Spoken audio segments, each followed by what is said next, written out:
خب بچه‌ها، اولین مبحثی که می‌خوایم خب توی شبکه یاد بگیریم، میریم سراغ Introduction to Network. من یکم انگلیسیم فوق‌العاده ضعیفه. اگه حالا اتفاقی پیش اومد بد گفتم دیگه به بزرگی خودتون ببخشید، تو کامنت‌ها برام اصلاحش کنید. و آره، خب مقدمه‌ای بر شبکه و خب اومدیم که یکم درباره شبکه اول یه توضیحاتی بدیم که دستتون بیاد که چی هستش. خب اولین چیز باید اصلا از خودمون بپرسیم شبکه چیه. خب شبکه دقیقاً الان چیه؟ ما اصلا چی هست، چی کار میخوایم بکنیم؟ بچه ها نگاه کنید، من کامپیوتر دارم تو خونم، مثلا من یه دونه کامپیوتر دارم، یه دونه گوشی دارم، یه دونه لپتاپ دارم.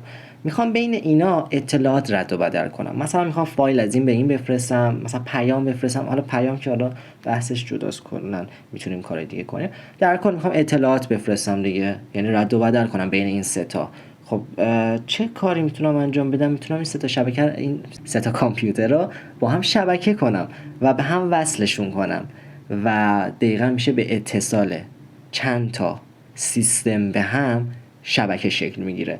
از دو به بالا دیگه اصولا دیگه یکی که شبکه حساب نمیشه. مثلا توی تصویر میبینید خب اینجا مثلا این کامپیوتر با این آی مک، با این سرور که حالا جلوتر توضیح میدم سرور اینا چیه، با این باز کامپیوتر و با این لپتاپ هم، اگه حالا دستمون خود رفت جلو اوکی، همه اینا با استفاده از کابل، حالا کابل اترنت به هم وصل شدن اگه دقت کنید و به این الان خودش یه شبکه است. یعنی الان ما تشکیل شبکه دادیم، چند تا کامپیوتر رو به هم وصل کردیم. حالا کامپیوتر میتونه باشه، پرینتر باشه، سرور باشه، هر چیزی میتونه باشه، حتی گوشی میتونه باشه و ما اینا رو به هم وصل کردیم و شدن شبکه. پس به اتصال چند تا سیستم به هم شبکه رو میتونیم اینجوری بگیم، اتصال چند تا سیستم به هم. برای چه کاری خب شبکه انجام میشه؟ برای رد و بدل اطلاعات.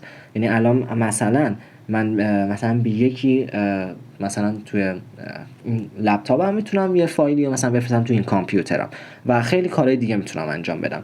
پس به این میگن شبکه کردن و الان باید کاملا مفهوم شبکه رو فهمیده باشید. کامل ندیگه، حالا جلوتر میریم کامل متوجه میشید، ولی الان باید بدونید شبکه پس چیه. به اتصال چند تا کامپیوتر به هم که بتونن اطلاعات رو رد و بدل کنن، حالا با هر چیزی. میتونه به صورت وایرلس این کامپیوترها رو به هم وصل کنید یا میتونید مثلا با کابل به هم وصل کنید. احتمالاً شاید با کابل مثلا وصل کرده باشید. اینجوری تشکیل شبکه میدن، ولی خب همینجوری الکی نیست دیگه. بعد این کابلایی که مثلا وصل میکنید به هم و باز یه سری تنظیمات روش انجام بدید که اینا شبکه تشکیل داده بشه و همینجوری نیست یه کابل بزنید دیگه. حالا جلوتر باز متوجه میشیم. بریم سراغ اسلاید بعدی. و خب بچه‌ها، ما حالا شبکه رو مثلا فهمیدیم، چند تا کامپیوتر به هم وصل کنه میشه شبکه.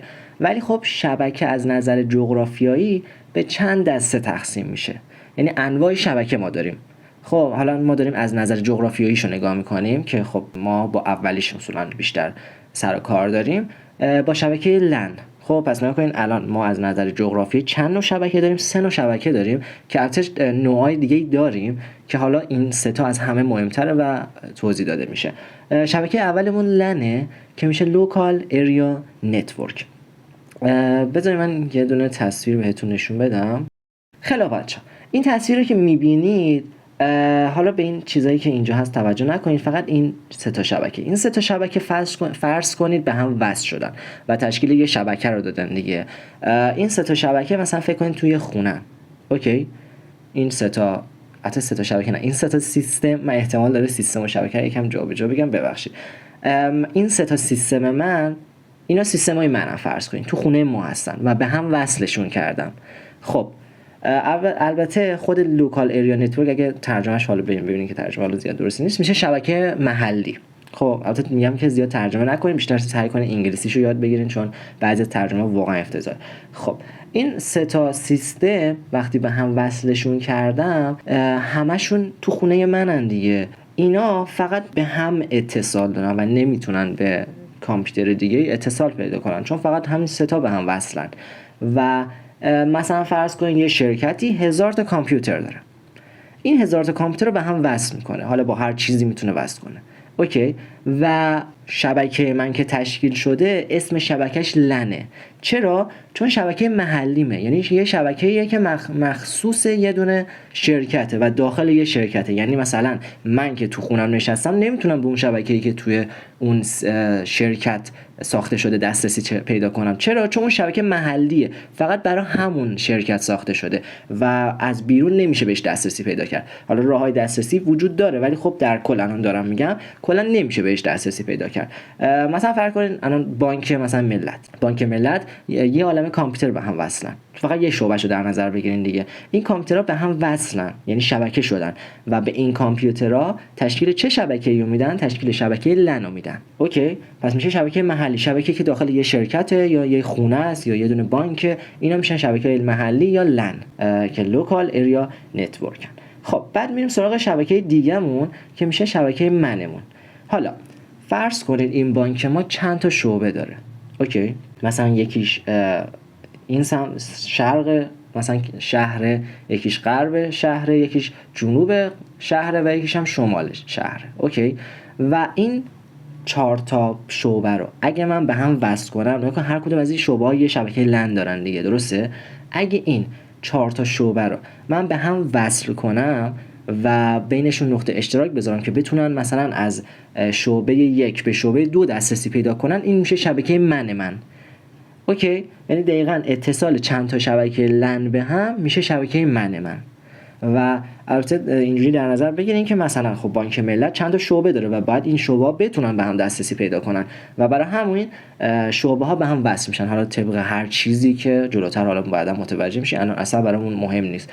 و وقتی این شعبه ها به هم وصل شن تشکیل یه دونه شبکه منو میدن. الان این 4 تا شبکه‌مون، این 4 تا بانکمون هر کدوم یه دونه شبکه لن دارن و هر کدوم یه دونه شبکه لن دارن. وقتی این 4 تا رو به هم وصل میکنیم تشکیل یه شبکه من میدن.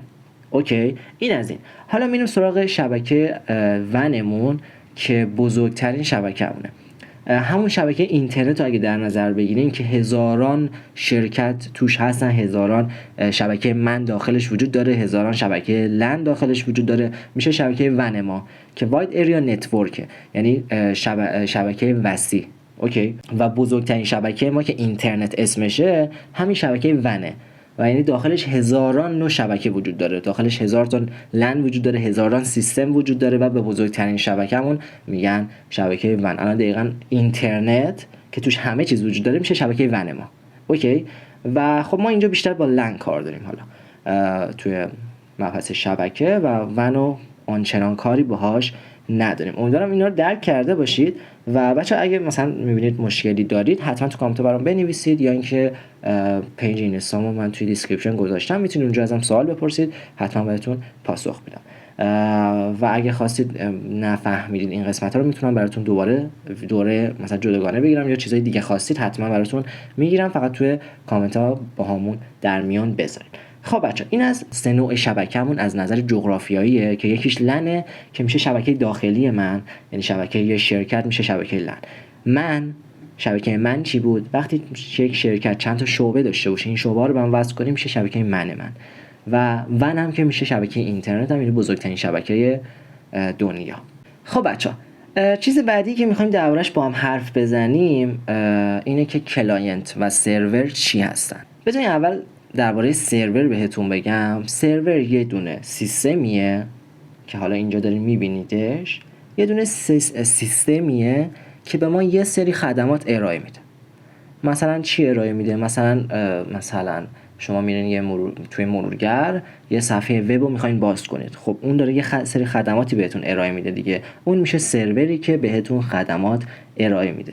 مثلا سایت هایی که مثلا سایت گوگل یه سری از منابع رو در اختیارتون قرار میده و یه سری خدمات کلا در اختیارتون قرار میده، اون سروره اسمش، یعنی بهش میگن سرور که یه همچین اختیاراتی در اختیار ما قرار میده. و آره، و کسی که از این منابع و خدمات استفاده میکنه میشه کلاینت. یعنی اینجوری در نظر بگیرین که شما کلاینتین و کسی که خدمات داره به شما ارائه میده سروره.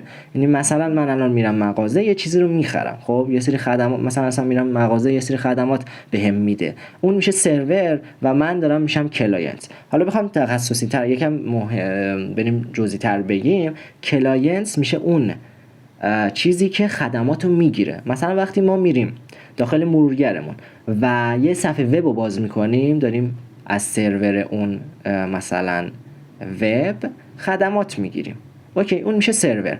و چه کسی داره این خدمات رو میگیره؟ مرورگر ما داره اون خدمات رو میگیره که ما بتونیم استفاده کنیم. مرورگر ما اینجا میشه کلاینتس و این توضیح دقیق تریه ازش. و کسی که خدماتی رو میگیره که شخص انسان بتونه از اون خدمات استفاده کنه یا هر چیزی دیگه بتونه از اون خدمات استفاده کنه میشه کلاینتس ما. پس یه بار دیگه توضیح میدم. مثلا من میرم به سایت گوگل، سرور گوگل یه سری خدمات به من ارائه میده، اوکی، یه سری خدمات به من ارائه میده و مرورگر من اون خدمات رو میگیره و قابل استفاده میکنه برای من و مرورگر من اینجا میشه کلاینتسم. که همونطور که میبینید الان مثلا این سیستم ها هر کدوم میشن کلاینتس و این سروری که حالا درخواست رو براش فرستادیم هر چیزی میتونه به ما ارائه بده میشه سرور ما. خب بچه حالا میریم سراغ پروتکل‌ها. این که پروتکل‌ها خب چی هستند؟ بچه همونطور که میدونید خب توی دنیای واقعی خودمون ما هزاران نوع قانون داریم. این قانون‌ها برای چی نوشته شدن؟ برای اینکه ما بتونیم توی جامعه بهتر ارتباط برقرار کنیم و به نفع خودمون هم هست اکثرا. و برای اینکه بتونیم کارا رو انجام بدیم حتما باید قانونایی داشته باشیم که روش انجام کارها تقریبا میتونیم بگیم هست. پروتکل توی شبکه هم دقیقاً همونه. یه سری از قوانین ها هستند و یه سری از روش ها هستند که مثلا ارتباط برقرار کردن توی شبکه رو برای ما بهتر میکنن. مثلا ما یه عالمش پروتکل داریم که مثلا هر کدوم یه وظیفه‌ای دارن. یکی مثلا میگه که ما چطوری ارتباط برقرار کنیم با یه شخص دیگه، یکی میگه ما چجوری یه آدرسی رو مثلا پیدا کنیم و اگه این قوانین نباشن خب نمیتونیم این کارا رو انجام بدیم. و پروتکل دقیقاً همین قوانینیه که توی شبکه وضع شدن و ما هزاران نوع پروتکل داریم و مثلا از معروفاش DNS، پروتکل TCP و UDP و ARP و بقیه چیزا که حالا ما یه دونه فصل دربارش داریم که کامل توضیح میدیم. فقط الان بدونید که پروتکل چیه و یه سری قوانینه که حالا برای ارتباط بهتر ما توی شبکه شکل میگیره و آره دیگه یه همچین چیزیه تقریبا. و الان در همین حد بدونین کافیه، جلوتر حتما دربارش توضیح میدم، یه فصل کامل دربارش داریم. خب بچه میریم سراغ لایه‌های OSI. حالا من یه توضیح بهتون بدم. وقتی ما میخوایم مثلا با یه کامپیوتر دیگه ارتباط برقرار کنیم، این پکت ما باید از یه سری لایه‌ها بگذره، یه سری کارا انجام بده تا برسه به مقصد و از اون مقصد هم دوباره از یه لایه‌ها بگذره تا برسه به شخص. خب حالا این لایه‌ها اسمش لایه‌های OSI که حالا بعدتر باز به TCP IP اومدن یه مدل دیگه ساختن که اسمش گذاشتن TCP IP که اونو باز بهتون میگم. اول اینو یه توضیح کامل درباره OSI بهتون بدم. نگاه OSI 7 تا لایه داره که هفتمین لایه‌اش میشه لایه اپلیکیشن، ششمین لایه‌اش میشه پرزنتیشن، پنجمیش میشه سشن، چهارمیش میشه ترانسپورت، سومیش نتورک و دومیش هم دیتا لینک و اولیش هم میشه لایه اولش میشه فیزیکال. ما از بالا توضیح میدیم. یه وقتی یه پکتی رو میخواین، یه دونه داده رو میخواین برای یه کاربر دیگه بفرستین، خب اولین کار بعد اون داده ساخته بشه. خب و این ساختن داده یعنی این داده تولید بشه توی لایه اپلیکیشن شکل میگیره. یعنی دقیقاً میتونیم بگیم که مثلا مرورگر شما میشه لایه اپلیکیشنتون. خب مثلا یه داده رو میخواین تو مرورگر بفرستین برای یکی و مثلا اون مرورگر شما میشه لایه اپلیکیشن شما که خب اینجا پروتکل‌های زیادی کار میکنن مثل پروتکل HTTP، FTP، SSH، DNS که حالا ما اینا رو توضیح میدیم بعدا. پس تولید یه پکت توی لایه اپلیکیشن شکل میگیره و بعدش این پکتی که شما میسازید خب باید قالب بندی بشه، فشرده سازی بشه و بعضی مواقع هم رمزنگاری، یعنی بیشتر مواقع باید رمزنگاری بشه، چون وسط ارسال شما به شخص مقابل شاید هکری بیاد که این اطلاعات رو بدزده دیگه، درسته؟ و وقتی میخواد اون اطلاعات رو بدزده میتونه بدزده، ولی وقتی شما رمزنگاری کرده باشینش اون اطلاعاتی که ورداره نمیفهمه چیه، چون رمزنگاری شده و عملاً دستش هیچ جا بند نیست. البته راههایی هست که رمزنگاری ها رو یعنی چیز کنن دیگه، رمزنگاریشو یادم رفته چی میگفتن، در کل رمزنگاری بفهمن اون رمز چیه و الان دقیقا به ذهنم نمیاد چیه. خب در کل یه همچین حالتی. پس لایه پرزنتیشن من چه کاری انجام میده؟ اون داده‌ای که من یا اون پکتی که من تولید کردم و میاد رمزنگاری میکنه، قالب بندی میکنه که برای لایه پایینتر به مشکل نخوره و در کل یه پکت جمع و جور و اوکی به ما تحویل بده. بعد میریم سراغ لایه سشن. لایه سشن میشه لایه مدیریتی ما، یعنی لایه مدیریت اون اتصال. سشن اگه فارسیشو حالا ترجمه بزنید میشه نشست یا جلسه. و نگاه کنین وقتی ما میخوایم خب به یه دونه مثلا سیستم دیگه با یه دونه سرور مثلا ارتباط برقرار کنیم و براش پکت رو بفرستیم، اولین کار باید اینه که یه اتصالی بین من و سرور شکل بگیره دیگه. خب این اتصاله رو لایه سشن انجام میده و مثلا میگه که خب مدیریت اون سشن یا مدیریت، وقتی میگن یه سشنی برقراره یعنی یه اتصالی بین من و اون برقراره که من میتونم براش داده بفرستم. و خب این لایه سشن من چه کاری رو انجام میده؟ مدیریت اون سشن رو انجام میده، مدیریت اون اتصاله رو انجام میده. میگه اتصال قراره چقدر طول بکشه، چه داده‌هایی مثلا قراره فرستاده بشه و در کل کی قطع بشه این سشن من، کی این اتصال من قطع بشه و اینا. پس این میشه از لایه سشن من. بعد میریم سراغ لایه ترانسپورت که یه لایه واقعا مهمیه و باید حتما دربارش بدونید و دو تا پروتکل مهمم توش داره، TCP و UDP که حالا بعدا درباره اینا کامل توضیح میدم. لایه ترانسپورت من نوع ارسال رو میگه. من نگاه کنین میخوام مثلا برای یه کسی یه دونه جعبه بفرستم، اون جعبه رو میتونم مثلا خیلی مهرمومش کنم، نمیدونم کنارش ابر بذارم که مثلا اتفاقی براش نیفته، برای شخص بفرستم و هی چک کنم ببینم فرستاده شده یا نه و در کل با اطمینان کامل بفرستم. اوکی. یا اینکه و خب مسلما وقتی میخوام این همه احتیاط به کار ببرم 100% زمان ارسالم بیشتر طول میکشه دیگه. یا اینکه میتونم یه کار دیگه کنم، مثلا برای من اون مثلا جنس زیاد مهم نیست که آسیب ببینه یا نبینه، اصلا شاید جنسی باشه که آسیب نمیبینه، مثلا چیزای شکستنی نیست، پس برام مهم نیست، میخوام فقط سریع ارسال بشه برای شخص. و این دو حالت رو دارم دیگه، یا اینکه با اطمینان بفرستم ولی کند انجام میشه این فرآیند انتقال، یا اینکه سریع بفرستم ولی خب اطمینان دیگه ندارم، ممکنه اون وسط هزاران بلا سرش بیاد. و ترانسپورت دقیقاً همینه. دو تا پروتکل مهم توی این البته بیشتر هست ولی خب این دوتا مهمترن. دوتا مهم توی این ترانسپورت توی لایه ترانسپورت داریم که TCP و UDP هستن. TCP میاد به ما میگه که تو که میخوای برای این پکت رو میخوای برای مثلا سرور بفرستی، پکت رو من قشنگ تیکه تیکه میکنم، هر تیکه رو که میفرستم چون اصولا خب پکت ها طولش زیاده برای هم تیکه تیکه میکنن که تیکه تیکه بفرستن و سریعتر ارسال بشه حالا یا در کل بهتره. و TCP میاد به ما میگه که من هر یه دونه از مثلا یه پکت رو به 10 بخش تقسیم کردم، هر کدوم از این بخشا رو که من میفرستم از سرور میپرسم آیا بخش اول رو دریافت کردی؟ اگه گفت آره میرم بخش دوم رو میفرستم، اگه گفت نه من بخش دوم نمیفرستم، دوباره اول رو میفرستم تا زمانی که اون بگه آره. و انقدر این کار رو انجام میدم تا برسم به پکت آخر و در آخر میپرسم همه رو گرفتی و اون میگه آره. و انقدر این پرسش انجام میشه که تو اطمینان داشته باشی پکیتت سالم رسیده. ولی خب این اتصاله چون هی داری میپرسی، هی یکی یکی میپرسی از سرور، یه ذره اتصال کنده. خب و در مقابل اون میریم سراغ پروتکل UDP، براش مثلا 100 تا پکت رو سریع میفرسته و آخر میپرسه آیا این 100 تا به دست رسید یا نه. و خب اون وسط ممکنه یه عالمه از پکت ها اصلا به مقصد نرسیده باشن ولی خب در عوضش سریعه. و مثلا اگه مثلا توی فیلم نگاه کردن آنلاین اگه نگاه کنید برای ما سرعت مهمه، ممکنه مثلا 2-3 تا پیکسل هم نرسه به دست ما خب مهم نیست برامون، اون 2 تا پیکسل آنچنان اهمیتی برای ما نداره و برای ما سرعت مهمه. اونجا از UDP استفاده میکنیم. ولی مثلا برای دانلود فایل خب ما از TCP استفاده میکنیم، چون اگه یه قسمت، یه قطعه کوچیک از اون فایلمون به دست ما نرسه، کلا فایل ما قابل استفاده نیست. برای همون پس مهمه که برامون اون فایل ما با اطمینان کامل برای ما بیاد و مطمئن باشیم که ناقص نیستش.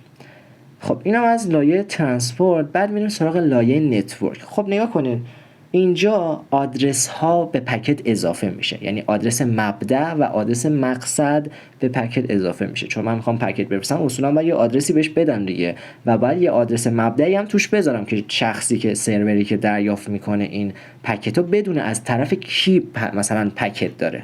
اوکی. و اینجا یه همچین چیزی شکل میگیره و آدرس ها رو توی لایه نتورک میذاریم که آدرس ها توی شبکه IP اسمشون، و IP ما مشخص کننده اینه که ما چه آدرسی داریم. دقیقا یه همچین حالتیه. من مثلا توی مشهد خیابون مثلا امام رضا ساختمان رضا زندگی میکنم. IP من دقیقا همینو میگه، یعنی توی IP مبدأ من میشه سورس IP من، میگه که IPش مثلا 192 دات مثلا این پرایوته، مثلا 203.1.1.1. این دقیقا داره میگه که این داخل مشهد خیابان امام رضا ساختمان رضا زندگی میکنه و مقصد IP مقصد هم میده، یعنی همون آدرس مقصد رو هم توی پکت میذاره که پکت بدونه، این ذره صدا میگیره و که بدون پکت برای چی برای کجا باید ارسال بشه. پس اینجا تو لایه نتورک این اتفاقات میفته، یعنی آدرس مبدأ و مقصد توی لایه نتورک به پکت اضافه میشه و گفتم آدرس همون IPه که حالا درباره IP باز یه فصل جدا داریم، دقیقا فصل بعدی مونه. حالا بعدش میریم سراغ دیتا لینک. یا کنید من گفتم تا ساختمان رضا آدرسمه، درسته؟ حالا این ساختمان رضا چند تا واحد داره دیگه، من از کجا بدونم اون واحدم کدومه؟ اینجا مک آدرس میاد اضافه میشه به پکت من و مثلا من واحد 2 پلاک 200 مثلا 34 هم. خب و مک آدرس من دقیقاً داره اینو میگه که تو اون ساختمونه که رفتی برو واحد 2 پلاک 234 میشه این شخص من. اوکی. پس این توی لایه دیتا لینک من مک آدرس من ذخیره میشه داخل پکتم که دقیقاً گفتم IP تا ساختمونو میگه، آدرس ساختمونو میده و مک آدرس واحد داخل ساختمونو میده. و IP دائما در حال تغییره بچه‌ها، و چون حالا IP دو نوع IP داریم، حالا دربارش توضیح میدم. IP ورژن 4 داریم و IP ورژن 6 داریم که خب حالا داریم میریم به سمتی که از ورژن 6 استفاده کنیم، ولی هنوز ورژن 4 در حال استفاده است و مثلا ورژن 4 به دلیل کم بود هی دائما عوض میشه و هر کسی یه IP مختص خودش رو نداره و IP ها هی عوض میشه. اینترنت یعنی شما الان خاموش روشن کنی IP تون تغییر میکنه و این از این. ولی مک آدرستون مختص خودتونه، یعنی عملا هیچ کسی مک آدرسی شبیه شما نداره تو دنیا، مگه اینکه عوض کرده باشه آدرسشو. یعنی شما میتونید به راحتی مک آدرستون رو عوض کنید شبیه یکی دیگه کنید و اونجا مثلا شناساییتون مثلا دیگه قابل شناسایی نیستید. مثلا شما مثلا واحد 2 این مک آدرستون رو تغییر میدین به واحد 1 و آدرس مثلا پیامی که میخواد برای شما بیاد به واحد 1 ارسال میشه. یعنی مثلا پیامی که پیامی که مثلا به واحد 1 میخواد ارسال بشه به واحد شما ارسال میشه، چون اسم تو گذاشته بودی، چون مک آدرس تو گذاشته بودی رو واحد 1. یعنی عملا میتونی همچین کاری رو انجام بدی و کار در کل یه همچین حالتی. بعد میریم سراغ لایه 1 که همون لایه فیزیکالمونه. حالا میگه که من پکت رو ساختم، نمیدونم اینا رو گذاشتم روش، اینو گذاشتم، اونو گذاشتم، حالا چطوری میخوای ارسالش کنی، با چی میخوای ارسالش کنی؟ که اینجا کابل ها هستن، یعنی تو باید خب با استفاده از یه کابلی اینو انتقال بدی به اینترنت که اینترنت بفرسته مثلا به اون سرور دیگه. که اینجا چند نوع کابل داریم، کابلای فیبر نوری داریم، کوآکسیال داریم و میتونیم از کابل هم استفاده نکنیم. الان مثلا وایرلس داره استفاده میشه، وای فای دارن استفاده میشن که اون داده توسط این کابل ها یا وایرلس ارسال بشه برای اینترنت که اینترنت بفرسته برای سرورمون. یا حتی اگه بخوایم داخل شبکه لنمون استفاده کنیم، گفتم شبکه لنمون یه شرکت 1000 تا سیستم داره، مثلا سیستم 1 میخواد به سیستم 2 پکت بفرسته. خب مسلما اون مثلا شرکت با کابل کامپیوترها رو به هم وصل کرده. خب این لایه فیزیکال من توسط کابل انجام میشه و قرارم نیست به اینترنت فرستاده شه، فقط قراره به سیستم 2 فرستاده شه و مثلا توسط یک کابل فیبر نوری، مثلا حالا کابلای شبکه کابلای RJ45 که مثلا توسط یک کابل RJ45 فرستاده میشه به سیستم دوم و اینا میشه از لایه های OSI من. حالا ما میریم سراغ اینو، امیدوارم فهمیده باشین. و یه چیزی هم بهتون بگم، این که من این پکت رو اینجا ساخته شد، اومد پایین پایین پایین پایین رسید به فیزیکال، حالا فرستاده میشه برای مثلا شخص مورد نظرم یا سیستم مورد نظرم یا سرور مورد نظرم.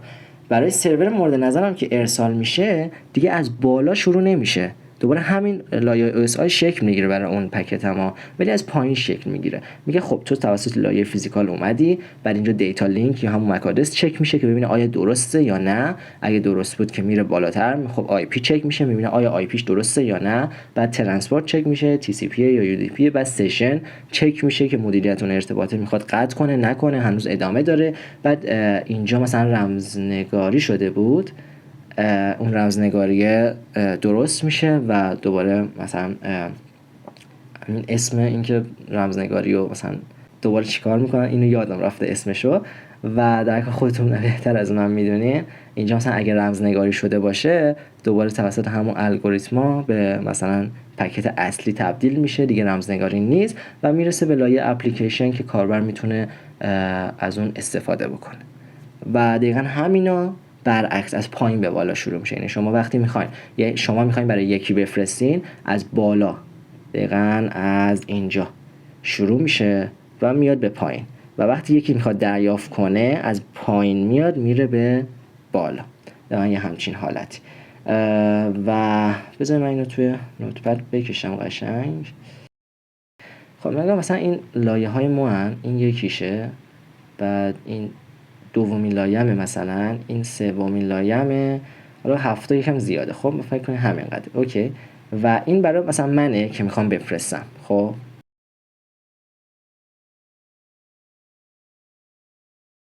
یکم سخته.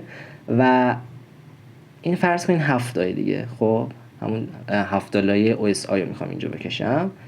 حالا من 4 تا کشیدم دیگه، فرض کنید همون 7 اوکی. خب من اینجا پکت رو میسازم، پکت اینجوری میاد پایین این پروتکل روش اعمال میشه و اینجا میرسه به فیزیکال، به آخرین لایه که لایه 1 میرسیم به فیزیکال و اینجا توسط مثلا کابل ارسال میشه برای شخص مورد نظر. یعنی عملا بچه‌ها اینجا که لایه فیزیکال منه، اون بیت های اون پکت های من به بیت های اطلاعاتی تبدیل میشه. یعنی این پکت من که داره اینجا به این حدش میرسه به بیت تبدیل میشه تا توسط کابل انتقال پیدا کنه به شخص مورد نظر یا همون سیستم مورد نظرم. خب اینجا دوباره بیتا به همون پکت تبدیل میشن. خب بعد میرون لایه های بالاتر، دیتا لینکش چک میشه، لایه نتورک آی پیش چک میشه، بعد میرون سراغ لایه بالاتر که ترانسپورت چی بود؟ همون پروتکل تی سی پی یو دی پی بود که چطوری ارسال بشه با اطمینان یا نه سریع. بعد میریم لایه سشن، میرسیم لایه بالاتر که میشه سشن که مدیریت اون ارتباط هست، میگه آیا هنوز ادامه داره نه ببندش. بعد میریم لایه بالاتر که میشه پرزنتیشن که اونجا رمزنگاریه دوباره از رمزنگاری در میاد و به پکت عادی تبدیل میشه. یا اگه قالب بندی شده باشه اینجا اگه قالب بندی شده باشه اینجا از قالبش در میاد تا به پکت اصلی تبدیل شه، یا اگه اینجا فشرده شده باشه اینجا از فشردگی در میاد. و بعد میرسیم به لایه اپلیکیشن و اونجا سیستم میتونه از اون پکتی که فرستادی استفاده کنه. دقیقاً یه همچین حالتیه. مبدأ از پایین از بالا میری به پایین و برای مقصد از پایین میری به بالا. حالا ما گفتم لایه OSI رو گفتیم، ولی بعدها اومدن این لایه OSI رو به لایه OSI رو به TCP IP تبدیل کردن. یعنی عملا این لایه OSI منه دیگه، لایه 7م، لایه 6م، لایه 5م، لایه 4 3 2 1 اومدن کلا لایه اپلیکیشن، پرزنتیشن و سشن رو به یه لایه تبدیل کردن. یعنی نگاه کنید و اسمش گذاشتن اپلیکیشن. عملا لایه و اسم این مدل OSI بهش میگن مدل OSI، اسم این TCP/IP، به این میگن مدل TCP/IP. عملا این اپلیکیشن اینجای من دقیقا همین سه تا کار رو انجام میده، فقط اسمشو گذاشتن این سه تا لایه اینجا رو تبدیل کردن به یه لایه و اسمشو گذاشتن اپلیکیشن، ولی دقیقا همین اتفاقات اینجا هم میفته، فقط کلا یه لایه است. اوکی. و بعد ترانسپورت رو حالا دست نزدن، گذاشتن ترانسپورت، اسم نتورک رو عوض کردن گذاشتن اینترنت، ولی همون کارا رو دقیقاً داره انجام میده و هیچ فرقی نکرده، فقط اسمش فرق کرده و مدلش رو گذاشتن TCP/IP اسمشو. و بعد لایه دیتا لینک و فیزیکال کلا به یه لایه تبدیل کردن گذاشتن لینک و این میشه از لایه از مدل TCP/IP من که 4 تا لایه داره: لایه اپلیکیشن، ترانسپورت، اینترنت و لینک، که بچه‌ها دقیقاً همون کاره. یعنی لایه اپلیکیشن من، اول اپلیکیشن توی لایه اپلیکیشن چه اتفاقی میافتاد؟ پکت تولید میشد، اینجا رمزنگاری میشد، اینجا مدیریت اون ارتباطه شکل میگرفت. دقیقاً توی لایه اپلیکیشن منم همین کارا انجام میشه. و بعد میریم ترانسپورت، کارهای مختص خوش انجام میدیم، نتورک میریم آی پی های مبدا و مقصد رو میذاریم روش. بعد میریم سراغ دیتا لینک و فیزیکال که اینجا مک آدرس شکل میگیره و فیزیکال که ارسال میشه برای شخص مقابل. یعنی پکت من تبدیل میشه به بیت های اطلاعاتی که بتونه توسط لایه فیزیکال ارسال بشه برای شخص مورد یا سرور مورد نظر. و خب این بود از مقدمات شبکه بچه‌ها. امیدوارم که مفید بوده براتون و فهمیده باشین و اگه مشکلی جایی داشتین حتما تو کامنت برام بنویسید، براتون حتما توضیح میدم. و این فقط یه مقدمه بر شبکه بود. ما خیلی کاملتر درباره هر کدوم از اینا قرار توضیح بدیم. درباره این پروتکلایی که حالا اینجا مورد استفاده میشه حتما توضیح میدیم. درباره آی پی، مک آدرس و اینا قرار کامل توضیح بدیم. و خب این مقدمات شبکه بود، باید حتما میدونستید. حالا جلوتر که بریم بیشتر درباره امنیت حرف میزنیم و امیدوارم که خوشتون اومده باشه بچه‌ها و امیدوارم که خوشتون اومده باشه و بچه‌ها برای حمایت از ما که بتونیم این ویدیوها رو بیشتر ارائه بدیم و با کیفیت خیلی بهتری بهتون ارائه بدیم، حتما این ویدیو رو لایک کنید و کانال ما رو به دوستاتون هم معرفی کنید. و تا ویدیوی بعدی از دوره شبکه برای امنیت، بدرود.